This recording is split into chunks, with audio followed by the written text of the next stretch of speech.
अच्छा, हम जो है ना डिफरेंट सेलिंग प्रोसीजर्स को देखेंगे कि अगर सेलिंग मतलब हो रही होती है जब, तो एफबीएम में कौन कौन सी सस्पेंशंस आ सकती हैं और एफबीए में कौन सी सस्पेंशंस आ सकती हैं। सो देखो, मैं आपको सेलर अकाउंट दिखाती हूँ और फिर हम कंटिन्यू करते हैं। और मैं आपको बताती हूँ, ये देखें, ये डिफरेंट सेलर अकाउंट है। वैसे मैं यहाँ से अ, चलिए ये अकाउंट ओपन कर लेते हैं। अच्छा, अब ये अकाउंट है। अब मैं इसकी परफॉर्मेंस में जाऊंगी और अकाउंट हेल्थ में जाऊंगी, ठीक है।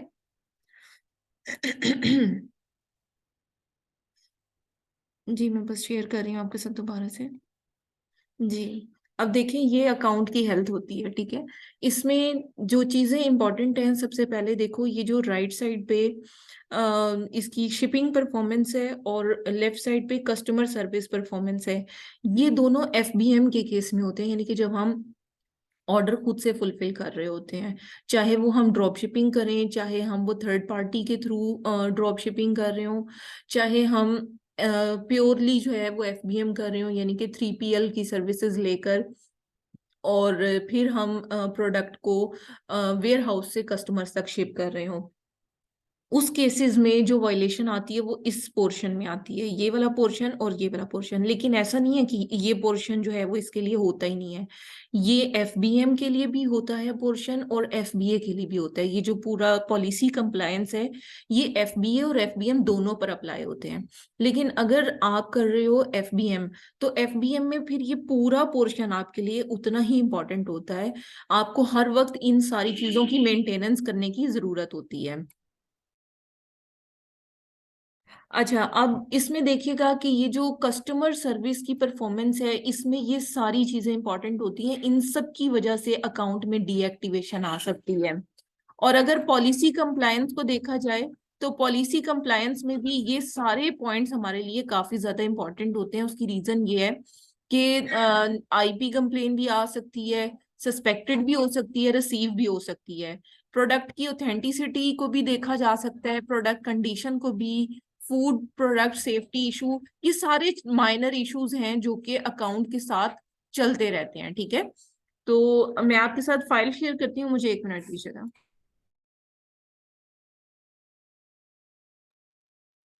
जी, मैं अब शेयर कर रही हूँ स्क्रीन आपके साथ। देखें, जैसे ही ये देखें अकाउंट की ये जो परफॉर्मेंस है, इसमें जैसे ही मैं ओडीआर पर क्लिक करती हूँ, तो हमें ये फौरी तौर पे हमें यहाँ पर दिखाता है कि हमारे अकाउंट में ओडीआर का मसला है। इस अकाउंट में तो खैर ओडीआर का मसला नहीं है, लेकिन ओडीआर को आज हम देखते हैं। तो इसमें मैं आपको बताती हूँ कि देखिए, ऑर्डर डिफेक्ट रेट हमारी हमें एबिलिटी प्रोवाइड करता है गुड कस्टमर एक्सपीरियंस की।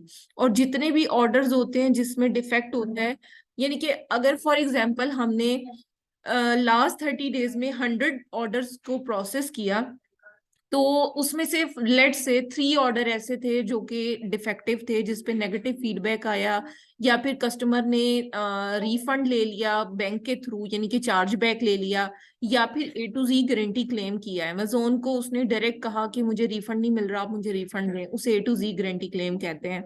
तो 3 orders divided by 100 multiply by 100, तो 3% निकलेगी। तो अमेजोन ने ओडीआर के लिए हमें एक समझो कि एक थ्रेशोल्ड दिया हुआ है कि ये it must be less than 1%। जब ये 1% से इंक्रीज हो जाता है, तो उस केस में क्या होता है कि अमेजोन हमारे अकाउंट को डीएक्टिवेट भी कर सकता है, और एक 72 आवर्स का नोटिफिकेशन होता है, वो भी हमें प्रोवाइड करता है। तो दोनों केसेस में अकाउंट को मतलब अगर 72 आवर्स का नोटिफिकेशन है, तो 72 आवर्स में हमें प्लान ऑफ एक्शन सबमिट करवाना होता है, अदरवाइज अकाउंट डीएक्टिवेट हो जाता है। और कुछ केसेस में इस तरह से होता है कि ज्यादा ओडीआर अगर इंक्रीज हो जाए, तो अकाउंट डायरेक्टली डीएक्टिवेट भी हो सकता है, ठीक है। तो इस चीज की तरफ हम मूव करते हैं।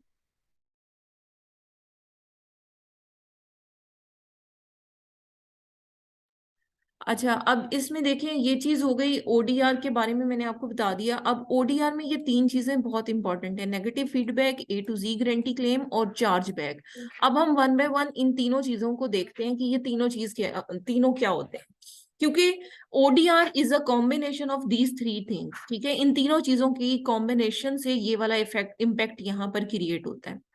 अब नेगेटिव फीडबैक जो है उसका मतलब ये कि कस्टमर ने क्या फीडबैक दिया है ओडीआर में। आपका जो A to Z guarantee claim और मतलब जितना वो मतलब चार्जबैक और A to Z guarantee claim जितना इंपॉर्टेंट है उतना ही नेगेटिव फीडबैक भी इंपॉर्टेंट है। तो नेगेटिव फीडबैक को देखने के लिए आपको परफॉर्मेंस में जाके यहाँ फीडबैक चेक करना होता है। ठीक है, ये ओवरव्यू जस्ट दे रही हूँ आपको, फिर आपको डीएक्टिवेशन के नोटिफिकेशन और चीजों के बारे में बताऊंगी। अब देखो, एक पॉजिटिव है, एक न्यूट्रल है, एक नेगेटिव है, ठीक है। अब जो नेगेटिव है उसमें आप देखो कि एक ही आया है और 100% नेगेटिव है, क्योंकि एक ही रेटिंग है इस अकाउंट पर और 100% नेगेटिव है। बाकी पॉजिटिव कोई भी नहीं है, न्यूट्रल भी कोई नहीं है, क्योंकि 1 स्टार और 2 स्टार नेगेटिव कंसीडर होते हैं, 3 स्टार न्यूट्रल और 4 और 5 स्टार जो है वो पॉजिटिव कंसीडर होता है। अब यहाँ पर देखो, ये दो फीडबैक आए हुए, यहाँ पर एक फीडबैक अमेजोन ने रिमूव कर दिया क्योंकि उन्होंने कहा है कि ना रॉन्ग नेम और एड्रेस पर जो है वो पैकेज जो है रिसीव नहीं हुआ। तो अमेजोन ने कहा कि ये मेरी रिस्पॉन्सिबिलिटी थी, कस्टमर का कोई इसमें नहीं है। लेकिन ये वाली चीज वो कह रहे हैं कि 10 डेज हो गए हैं, मैंने एक ऑर्डर प्लेस किया है, इन स्टॉक आइटम है, it's already 3 days past latest estimated delivery date, item has not even shipped by the seller, no contact. ठीक है, ये लेकिन अकाउंट डीएक्टिवेट होने के बाद मेरे ख्याल से ये इस तरह का हुआ होगा सीन, तो ये वो वाला फीडबैक है। अच्छा, उसके बाद फीडबैक को देख लिया, अब मैं आपको बताती हूँ कि A to Z guarantee claim और चार्जबैक, इसको देखते हैं। अब A to Z guarantee claim क्या होता है कि लेट से कस्टमर जो है वो कांटेक्ट करता है सेलर से कि मुझे प्रोडक्ट नहीं मिली या प्रोडक्ट टूटी मिली है, मुझे रिफंड करें। अब लेट से जो सेलर है वो उसको रिस्पॉन्स नहीं देता या फिर उसे रिफंड नहीं देता, तो उस केस में जो क्लाइंट है उसके पास राइट होता है कि वो डायरेक्टली अमेजोन को कहे कि मुझे आप चार्जबैक दें, यानी कि मुझे आप वो क्लेम करता है कि मुझे मेरा रिफंड दिया जाए। तो ये देखिए, ऑल पर जब हम क्लिक करते हैं तो यहाँ पर हमें पता चलेगा कि इसके A to Z guarantee claim कितने हैं। ये देखो, यहाँ पर रीजन भी लिखी होती है कि customer claimed an issue with the delivery, order was either not shipped और अनडिलीवरेबल। ठीक है, ये कस्टमर की कंप्लेन है। इसके बाद ये देखें, ये कस्टमर ने मतलब यहाँ पर भी कंप्लेन की है कस्टमर की, customer has not received the item. उसके बाद यहाँ पर देखें, it said it was delivered but never got it. फिर ये इस तरह से चार्जबैक होता है और कस्टमर जो है वो इस तरह से बताता है। अच्छा, अब इसके बाद देखें एक होता है चार्जबैक। चार्जबैक का मतलब ये होता है कि कस्टमर ने क्रेडिट कार्ड यूज किया होता है और क्रेडिट कार्ड के थ्रू उसने परचेजिंग की होती है। अब उसे लेट से कोई भी आइटम ऐसी है जो कि उसे नहीं मिली, ठीक है, और वो अपने बैंक के थ्रू जो है वो इसमें समझो कि क्लेम करता है कि मुझे ये ट्रांजेक्शन इलीगल हुई है। वो दो तीन तरीकों से कह सकते हैं। एक तरीका ये है कि वो कहता है ये ट्रांजेक्शन मैंने की नहीं है, फिर वो बैंक अमेजोन से राब्ता करता है और पैसे वापस लेता है। फिर एक और चीज होती है जिसमें कस्टमर कहता है कि भाई मैंने ही ऑर्डर प्लेस किया था लेकिन ये प्रोडक्ट मुझे मिली नहीं है, तो तब भी बैंक अमेजोन को कहता है और उसका रिफंड सेलर से लेकर देता है। तो ये देखो, ये एक यहाँ पर चार्जबैक भी आया हुआ है इस प्रोडक्ट का। तो यहाँ पर details, you are not responsible, we successfully defended the chargeback. वो कहते हैं कि डिटेल्स वगैरह देखी है तो अमेजोन ने खुद ही डिफेंड कर लिया इस केस को। वो कहता है कि आपको चार्जबैक देने की कोई जरूरत नहीं है, ठीक है, और ना ही इसका कोई इफेक्ट आया आपके अकाउंट पर। तो ये 3 फैक्टर्स ऐसे होते हैं जो कि इम्पोर्टेंट होते हैं और आपको जो है वो मतलब इसके ऊपर फोकस करना होता है। अब अगर अकाउंट हेल्थ में ओडीआर आपका इंक्रीज हो जाता है, ठीक है, तो एक 72 आवर्स का नोटिफिकेशन आता है कि जिसमें अमेजोन ये कहता है कि आपका ओडीआर जो है वो ग्रेटर देन दिस है, 1% है, तो आप को नोटिफिकेशन सर्व होता है जिसमें अमेजोन ये कहता है कि आपने मतलब वॉयलेशन की है और आपकी परफॉर्मेंस ठीक नहीं जा रही, तो आप हमें अपील सबमिट कराओ विद इन 72 आवर्स। अगर आप विद इन 72 आवर्स नहीं करवाते तो आपका अकाउंट डीएक्टिवेट हो जाएगा। ठीक है, तो ये चीज होती है। अब मैं आपको बताती हूँ कि अगर इस तरह का नोटिफिकेशन आपको मिलता है तो फिर आपने किस तरह से नोटिफिकेशन होगा, और वो मैं ग्रुप में शेयर करती हूँ नोटिफिकेशन, और फिर हम उसकी अपील को डिस्कस करेंगे, और फिर मैं आपको बताती हूँ, क्योंकि अभी करंटली मेरे पास कोई ऐसा केस नहीं है जिसकी ओडीआर का करंटली मसला चल रहा हो, क्योंकि आजकल डीएक्टिवेटेड अकाउंट ज्यादा है, और ओडीआर का जो माइनर सा इशू आता है वो वैसे भी खुद ही से लोग कॉल करके भी उसका इशू रिजॉल्व करवा लेते हैं। लेकिन अगर खुद से सेलिंग कर रहे हैं तो फिर हमें जरूर पता होना चाहिए इसके बारे में भी। ठीक है, तो मैं आपको बस मुझे 2 मिनट दें, मैं शेयर करती हूँ। अच्छा, उसमें बस यही आता है आपके अकाउंट में कि आपका ओडीआर जो है वो ग्रेटर देन मतलब 1% है। वो कहाँ से पता चलेगा? ये परफॉर्मेंस नोटिफिकेशन, परफॉर्मेंस में जाके परफॉर्मेंस नोटिफिकेशन में आपको पता चलेगा कि आपका जो अकाउंट है वो रिस्क ऑफ डीएक्टिवेशन पर है। वो रीजन आपको यहाँ पर मतलब वो बता देंगे कि ये रीजन है नेगेटिवली इम्पेक्टिंग, इस तरह से हमारी टीम जो है वो आप हमें अभी कॉल करें और 7 डेज अ वीक अवेलेबल है, इस तरीके का एक नोटिफिकेशन आएगा जो कि आपको नेगेटिवली इम्पेक्टिंग। अगर हम अमेजोन से ये देखें, 4% of your recent seller fulfilled have been confirmed expected shipping date, ये वैसे कुछ और इशू है यहाँ पर, लेकिन इसी तरह की एक नोटिफिकेशन आपके पास आएगा जिसमें लिखा हुआ आएगा कि your order defect rate is greater than 1%। तो उसमें फिर आपको बताया जाएगा कि रिस्क ऑफ सस्पेंशन है, और आप जो है इसको इमीडिएटली कम्युनिकेट करें। ठीक है, तो इस तरह का नोटिफिकेशन आपको आएगा, और उसके बाद आपने क्या करना है, फौरी तौर पे आपने फोन करना है। ठीक है, अगर 72 आवर्स का नोटिफिकेशन आता है तो तब आप फौरी तौर पे कॉल करोगे, और कॉल करने के बाद आप उनसे कांटेक्ट करोगे, और उस कांटेक्ट में आप रीजन बताओगे कि हमारा ओडीआर जो इंक्रीज हुआ है उसकी क्या रीजन हो सकती है। ठीक है, तो सबसे पहले तो आप उन्हें बताओगे कि हमें इस चीज का अंदाजा है कि हमारा जो ओडीआर है इट मस्ट बी अंडर 1%, लेकिन हमारा जो ओडीआर है वो इंक्रीज हुआ है। तो आप रूट कॉज सबसे पहले तो बताओगे कि क्या वजह थी जिसकी वजह से आपके अकाउंट का ओडीआर जो है वो इफेक्ट हुआ है। तो इसमें ओडीआर में जो है आप सबसे पहले तो बताओगे कि कितने अरसे से आप सेलिंग कर रहे हो, और उसमें कितनी दफा इस तरह का इशू आ चुका है, क्योंकि अगर मल्टीपल टाइम्स आए तो फिर अमेजोन आपको वैसे ही 72 आवर्स का टाइम नहीं देता। तो आप उसमें बताओगे कि हम जितने भी मतलब कस्टमर ऐसे हैं जिन्होंने अपना कोई भी इशू रिपोर्ट किया है तो हमने इमीडिएटली उन्हें जो है वो इंटरटेन किया है अपनी कस्टमर सर्विस के थ्रू। और जो भी आप कंप्लेन देखते हो ना, फॉर एग्जांपल नेगेटिव फीडबैक आया कोई भी कि आइटम मिला नहीं है, ठीक है, और हमें रिफंड भी नहीं मिला, तो उस केस में फिर आप इसी तरह से बताओगे कि नेगेटिव फीडबैक की वजह से हमारा जो ओडीआर है उसमें मसला आया। अब देखो, अगर तो उससे प्रोडक्ट मिला ही नहीं है, फिर आप रीजन बता सकते हो कि रॉन्ग एड्रेस पे चला गया था, या फिर जो भी इशू आप उस अकाउंट में आइडेंटिफाई करोगे वो आपने लिखना है। देखो, अगर फॉर एग्जांपल मैं आपको नेगेटिव उसी के हिसाब से ही दिखा देती हूँ, ये फीडबैक है ना,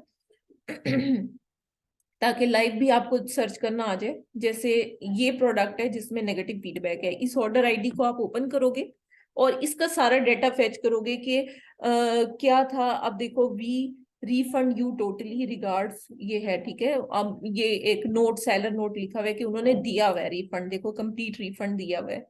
अच्छा, अब इसने फिर भी यहाँ पर इस तरीके से उसने सारा वो लिख दिया है, no contact yet from the seller. ठीक है, और रेटिंग इसने फीडबैक दे दिया। अब ये प्रोडक्ट है देखो, और हम फौरी तौर पे इसकी ट्रैकिंग को देखेंगे और प्रोडक्ट को देखेंगे क्या इशू आया था, और फिर हम सेम इशू को कम्युनिकेट करेंगे अमेजोन से कि इस सेलर के साथ एक्चुअली हुआ क्या था बैकएंड पे। रॉन्ग एड्रेस पे प्रोडक्ट शिप हुई थी, या कस्टमर ने प्रोडक्ट रिसीव की, उसकी प्रोडक्ट लॉस्ट हो गई, या फिर चोरी हो गई। इस तरह से आप जो है वो अगर आपने एक्चुअली प्रोडक्ट शिप की है तो आपके पास ट्रैकिंग नंबर भी होगा, सारी इंफॉर्मेशन होगी, वो चीजें सारी आपने प्रोवाइड करनी है, ठीक है।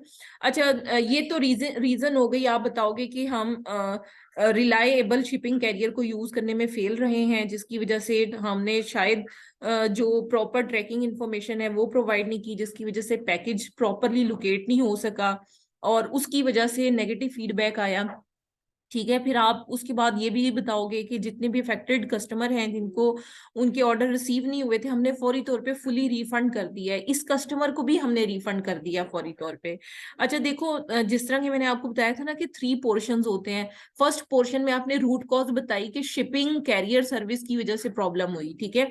फिर आपने प्लान ऑफ एक्शन में इसी को कम्युनिकेट करना है कि भाई हमने फौरी तौर पे उस कस्टमर को रिफंड कर दिया, जिस जिस कस्टमर को नहीं मिली प्रोडक्ट हमने फौरी तौर पे उसको रिफंड कर दिया। अब जो फ्यूचर प्रिवेंटिव लिखोगे आप वो बताओगे कि हम reliable shipping carrier service use करेंगे।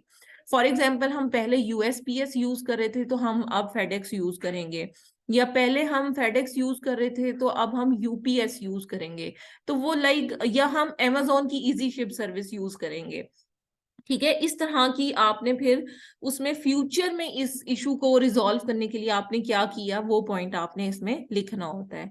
तो तीनों तरह से इम्पैक्ट अगर अकाउंट पर आता है, लाइक अमेजोन अगर अकाउंट को डीएक्टिवेट करने के लिए कोई नोटिफिकेशन आपको सर्व करता है, या आपको कहता है कि भाई मतलब 72 आवर्स के टाइम है, आप इसको कॉल पर कम्युनिकेट करो, तो कॉल पर इसी प्लान ऑफ एक्शन को आपको डिटेल में बताना होगा।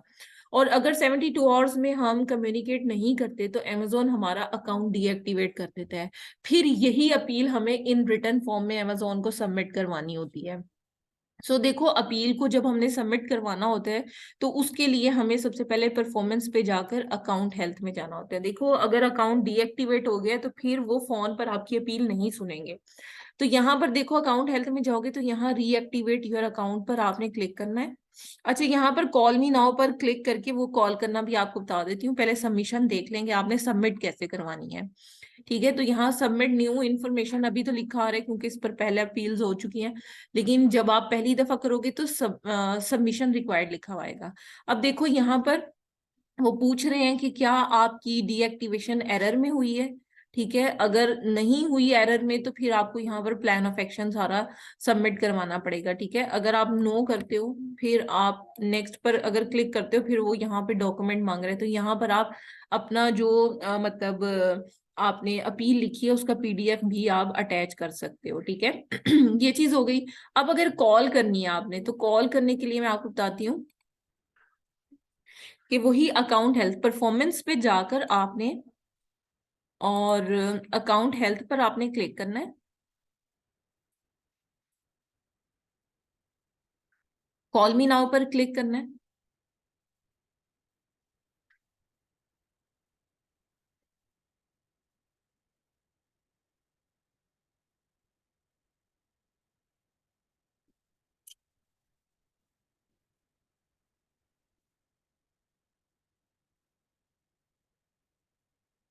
अच्छा, जब आप कॉल मी नाउ पर क्लिक करोगे ना तो एक इस तरह से ड्रॉप डाउन बॉक्स ओपन होगा जिसमें वो आपसे रीजन ऑफ कांटेक्ट पूछेगा कि आप क्यों हमसे कांटेक्ट करना चाहते हो।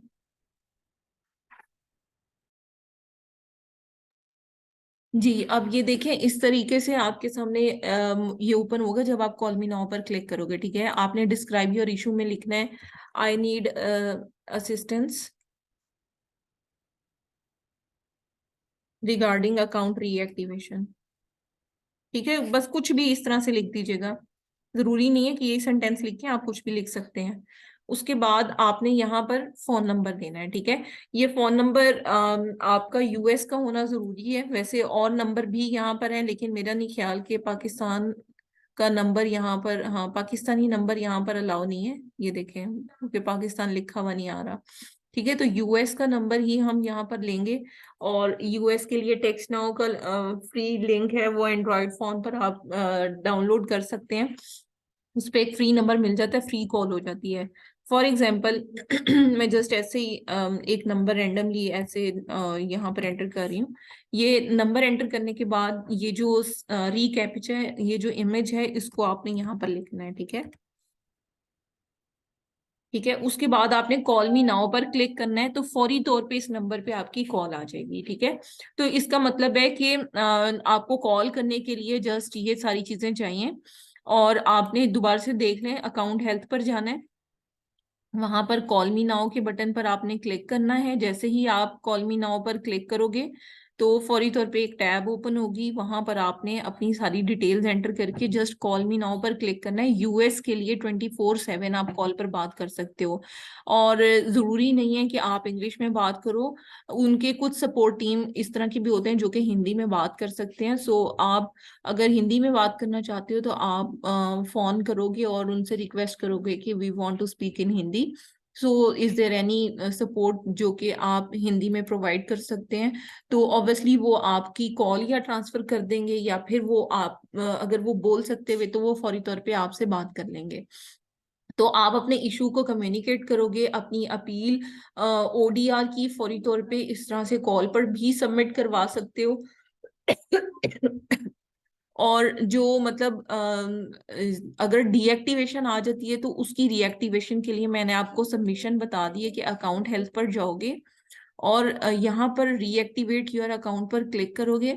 और जैसे ही आप क्लिक करोगे तो एक आपके पास बॉक्स आ जाएगा जहां पर अपील सबमिशन का बटन होगा। ठीक है, तो आप मतलब इसमें ओडीआर में बहुत ज्यादा आपको एविडेंसेस की जरूरत नहीं पड़ती, लेकिन हाँ अगर डीएक्टिवेशन हो तो आप क्या इसमें मतलब लगा सकते हो एज एन एविडेंस। उसमें आप मतलब अगर तो प्रोडक्ट एक्चुअल में शिप हुआ है तो आप उसमें ट्रैकिंग लगा सकते हो। अगर आपने रिफंड किया हुआ है उस आइटम को, आप रिफंड का स्क्रीनशॉट लगा सकते हो कि हमने रिफंड किया हुआ है कस्टमर को ऑलरेडी। और फ्यूचर में बस आप कर सकते हो, बाकी एज सच कोई भी इसके साथ डॉक्यूमेंटेशन या एविडेंस लगाने की जरूरत नहीं है। ये छोटी सस्पेंशन है, माइनर सस्पेंशन है, और ये आपकी कंट्रोल हो जाती है। ठीक है, उसकी वजह से अगर 72 आवर्स में ही कम्युनिकेट कर लिया जाए तो अकाउंट डीएक्टिवेट नहीं होता, और अगर ना किया जाए तो अकाउंट डीएक्टिवेट हो जाता है लेकिन जल्दी से रीइंस्टेट भी हो जाता है। ठीक है, तो ये पूरा सिनेरियो है जो कि मैंने आपको बता दिया है। अब आपका यहाँ तक अगर कोई भी क्वेश्चन है then you can ask.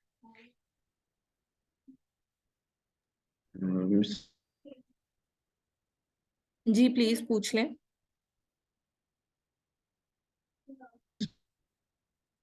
Abdul Rahman, आपकी आवाज नहीं आ रही।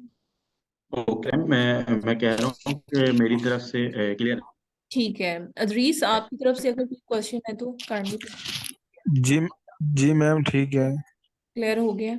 जी मैम, ये टॉपिक तो अच्छा, समझ आ गया, अब ठीक है, आप ओडीआर वाला तो। ऐसे जी आपने अब ऐसे करना है दोनों ने कि ना एक अपील आप लोगों ने लिखकर सेंड करनी है मुझे ग्रुप में। ठीक है, ये तो मैंने सैंपल्स आपको दो भेजे हैं ना, आपने एक अपील इस तरह से लिखनी है जी जिसमें इशू जो है वो जो अकाउंट हमने अभी देखा है ना नेगेटिव फीडबैक वाला, आप उसे ही जी कंसीडर करो और उसके मुताबिक मुझे एक अपील आपने लिखकर भेजनी है। ठीक है, ये देखो मैं आपको दोबारा ठीक से दिखा देती हूँ। ये जो परफॉर्मेंस इसकी वो है फीडबैक, इसका स्क्रीनशॉट आप ले लें अगर लेना चाह रहे हैं तो। और इस ऑर्डर या इस नेगेटिव फीडबैक को आपने कंसीडर करते हुए, इस नेगेटिव फीडबैक को आपने कंसीडर करते हुए आप समझो आपके अकाउंट का ओडीआर इंक्रीज हुआ है।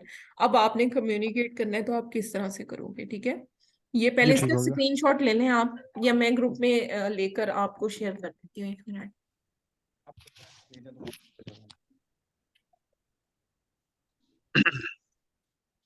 ठीक है, ये ऑर्डर आईडी भी मेंशन करने की जरूरत होती है। ये मैंने इसका स्क्रीनशॉट भेजा है, प्लस मैं इसके साथ इसी ऑर्डर को ओपन करती हूँ और इस प्रोडक्ट और इसका वो मतलब मैं आपको भेज देती हूँ एक और स्क्रीनशॉट, इसमें आपको प्रोडक्ट की डिटेल भी पता हो, क्योंकि वो भी मेंशन करें तो बहुत अच्छा हो जाता है अगर आप प्रोडक्ट की इंफॉर्मेशन को भी मेंशन करते हैं। ठीक है, ठीक हो गया। अब आपने इसकी एक अपील लिखनी है और वो मुझे सेंड करनी है। ठीक है, ठीक हो गया मैम। ये प्रोडक्ट और सारी चीजें मैं, जी ये भी मैंने शेयर कर दी है। अब इसकी अपील आप लोगों ने बनाकर मुझे कल तक लाजमी सेंड करनी है। उसके बाद ये होगा कि इंशाल्लाह कल फिर मैं आपको नेक्स्ट टॉपिक जो है वो इसमें कवर करवाऊंगी, जो कि पॉलिसी कंप्लायंस की तरफ चले जाएंगे हम, और उसको हम देखेंगे। देखेंगे अकाउंट हेल्थ में जाकर हमने अब पॉलिसी कंप्लायंस को देखना स्टार्ट करना है। ठीक है, यहाँ से हम यहाँ से स्टार्ट करेंगे कल प्रोडक्ट की कंडीशन कस्टमर कंप्लेन से। ठीक है, बाकी ये माइनर है, इसके बारे में मैं आपको वैसे ही जस्ट एक्सप्लेन कर दूंगी, इसकी कोई सच नहीं होती। जो रेस्ट्रिक्टेड प्रोडक्ट पॉलिसी है इसको हम बाद में डिस्कस करेंगे। कल हम ये वाला टॉपिक डिस्कस करेंगे, प्रोडक्ट कंडीशन कस्टमर कंप्लेन। ठीक हो गया मैम। एफबीए के मैम केस में इसकी डीएक्टिवेशन आती है, प्रोडक्ट कंडीशन कस्टमर कंप्लेन। जी अदरीस। मैंने कहा